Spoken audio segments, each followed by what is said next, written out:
दोस्तों, नवरात्रि के चौथे दिन में हम माता कुष्मांडा स्वरूप की पूजा आराधना करते हैं। और जैसे कि धीरे धीरे जैसे ही नवरात्रि आगे बढ़ती है वैसे वैसे हम माता के अलग अलग स्वरूपों की पूजा आराधना करते हैं। और अलग अलग माता के स्वरूप हमें अलग अलग शिक्षा और सीख देते हैं।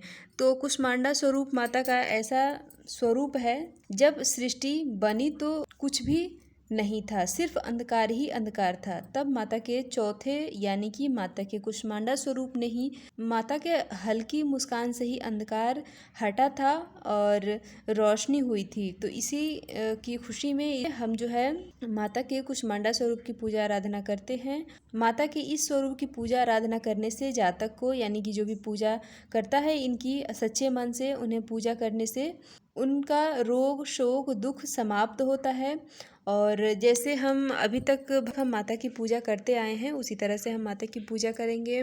जिस तरह से हम भोग लगाते हैं पाठ वगैरह करते हैं उसी तरह से करेंगे। आज के दिन जो है माता को मालपुआ का भोग लगाया जाता है। और हालांकि जब भी नवरात्रि का दिन होता है तो नवरात्रि के बीच में हम कढ़ाई नहीं चढ़ाते हैं, यानी कि कुछ भी काम फ्राई करने का काम हम नहीं करते हैं। तो इसलिए माता को आज के दिन जो है कोई और सीजनल फल फ्रूट का भोग लगाया जा सकता है।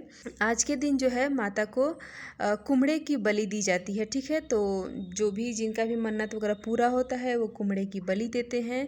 बाकी पूजा पाठ सेम ही रहता है। और मंदिर जाना है तो आप मंदिर जा सकते हैं। और माता का जो मंत्र है वो है या देवी सर्वभूतेषु माँ कुष्मांडा रूपेण संस्थिता नमस्तस्यै नमस्तस्यै नमस्तस्यै नमो नमः।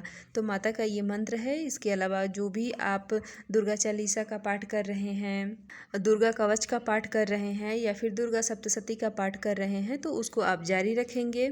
सारी चीज़ों को आप ध्यान रखें। और अब तक जो है जो ज्वारे हमने लगाए हैं वो थोड़े बड़े भी हो गए हैं। जो अखंड दीप हमने प्रज्वलित किए हैं उनको उसे भी हमें टाइम टू टाइम देखना पड़ता है कि उसमें तेल घी बाती इत्यादि तो हमें देखना ही पड़ता है। तो आशा करती हूँ कि ये जानकारी आपको अच्छी लगी होगी। और कोई सवाल हो सुझाव हो तो कमेंट करें। तो दोस्तों, मिलती हूँ इसी तरह के माता के स्वरूपों की पूजा के साथ। तब तक के लिए हर हर महादेव।